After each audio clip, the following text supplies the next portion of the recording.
it's starting to look too easy for Stafford.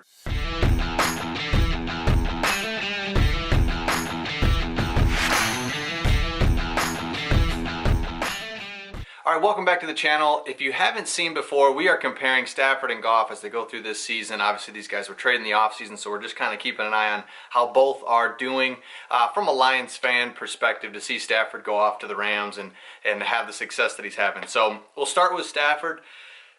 Man, it's just looking too easy for him. And, you know, I was thinking, he's 13 years in the league, and he came into the league young, so he's still kind of in his, mid-30s still. He's not considered really old yet. And it's like, man, what if he is just the best version of himself? I mean, he's reading defenses really well. He's able to communicate with coaches on what he likes, what he doesn't like. I mean, you kind of forget that he's maybe just playing really well. Obviously, the coaching staff, the other players around him now in LA is really bringing that out. But I noticed in the first quarter against the Texans, that game got away from the Texans, but in the first quarter, obviously game's still in the balance, trying to figure out what's going on here, and I noticed a lot less like scheming up of plays for Stafford. A lot of not the pre-snap motion and different things that McVay likes to do. Instead, it's just 4 wide, 5 wide, Stafford reading, boom, boom, and it's like, man, you guys have said in the comments, like, he hasn't even really figured out his receivers yet. Cup and Woods, I mean, those guys, they've only played together 4, 5, 6, 7, 8 games, so you're really seeing, like, man, what if this guy can just, and McVay's got to be super excited, I don't have to scheme things up. What if we just go 4 wide, Stafford really likes this deep in or, deep out, whatever, and it's like, that's so much easier for a play caller, obviously, when you can just say, okay, because of your arm talent and Robert Woods is so good, we can just run plays that Stafford can just nail.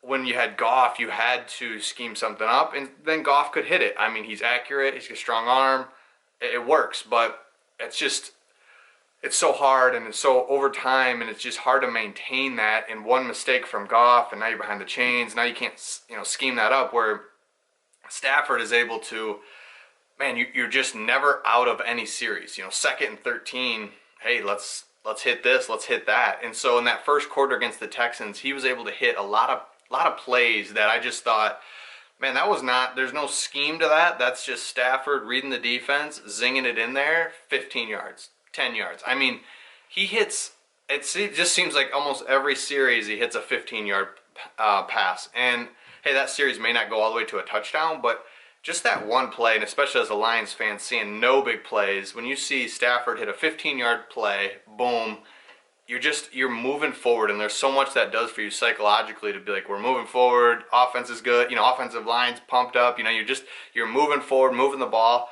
and like I said, maybe it doesn't work out, but you punt, you've kind of not necessarily flipped field position, but Stafford always has the Rams leaning forward. They're always just leaning forward and able to almost, it's just a matter of time type feeling. Where with Goff, and we'll go over to Goff now, man, I mean, he's really just getting exposed, and that's fine. I mean, right? It sounds bad when you say that, but it's like, hey, this guy needs really good receivers, good offensive line, needs to be schemed up, and he'll hit the plays that he needs to. And hey, there's nothing wrong with that. And it worked for him at the Rams, and now as he comes to the Lions, he doesn't have the talent. Maybe he's not even the leader that we need or we hoped he was. I mean, it's almost, and I don't blame him, he has that feeling of, I don't want to be here. And I don't blame him, right? I don't want to be here. I don't want to play for this team. I don't want to be the leader. I don't want to be the emotional leader. And so his leadership is really something like, I just don't feel like the guys are playing hard for him. Forget the coaching staff.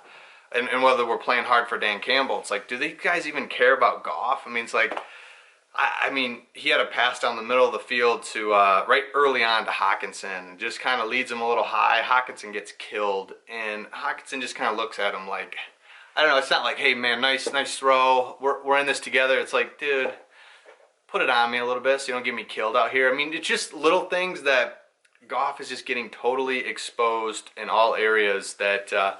You're really kind of seeing, hey, he's not the future for the Lions, because the Lions aren't going to get the talent overnight, so they need a playmaker back there at quarterback, a playmaker of any kind. And I mean, Michael Vick is not going to be in next year's draft, right? So it's not something like that, but it's something like, hey, I don't need you to be the fastest quarterback ever, but I just need somebody that can make something happen when things break down, put some pressure on the defense.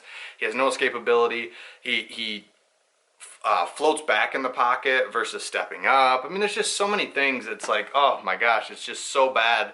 And you get to see it now week in and week out because he's not surrounded by a bunch of talent where he can, yeah, hit a pass. That guy takes it 15, 20 yards. Now it's like, man, it's just everything is so hard versus Stafford is just slinging the ball. Up and down the field they go. Defense is taking care of them. Their confidence is sky high. They know that they've only gotten started with Stafford. Stafford's only getting better. He's only learning the system. He's only learning the receivers. I mean, it's just like, this guy is going to be with the Rams for 3, 4, 5 years. I don't know. Again, he's been in the league a long time, but he's not that old. So it's just a great move for Stafford, great move for the Rams. And the Lions, hey, they gave it a shot with Goff. It's clear it's just not going to work, but I love that they gave it a shot. They got 2 first rounds and a 3rd round pick for Stafford and Goff, because it's like, man, what if Goff could be the guy? Clearly he's not. He struggled big time against the Eagles, and that's a team that we just thought, man, this looks like a good place to get our win here. We want to get a win. That's really what this season has come down to, is let's try to get a win. And between Goff and now Dan Campbell doesn't know what to do. Does he go for it? Does he not? I mean, he just doesn't even know what to do as far as coaching. He's trying to be aggressive, but it actually kind of hurts the team at times. So it's just kind of a big-time mess. These two franchises are going in completely opposite directions, and it's good to see, from a Lions fan, good to see Stafford winning, playing well, and doing things that we've seen in Detroit. We know he can do, so it's just really cool to see him really getting showcased and out on a big stage. So, hey, hope you enjoyed this video. We'll keep track of these guys throughout the season, and we'll see if Stafford can just take them into the playoffs and make a deep run and get all the way to the Super Bowl. Hope you've enjoyed this video. Catch you on the next one.